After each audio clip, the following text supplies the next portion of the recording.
How to download Threads video. Hey guys, in today's video, I'll show you how to download videos from Threads quickly and easily. So make sure to watch till the end and let's get started. First, open the Threads app on your phone. Find the video you want to download. Tap the share icon. This might look like 3 dots or an arrow. Tap copy link to copy the video's URL. Now go back to your home screen and open a web browser like Chrome or Safari. Search for a Threads video downloader website, such as threadsdownloader.com, or any reliable option. Paste the copied URL into the input field. Tap the download button.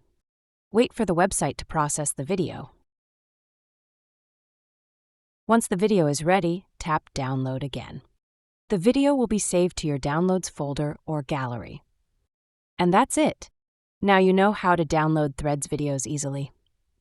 If this tutorial helped you, don't forget to like, subscribe for more tech guides. If you got any question, comment below. Thanks for watching, and I'll see you in the next one.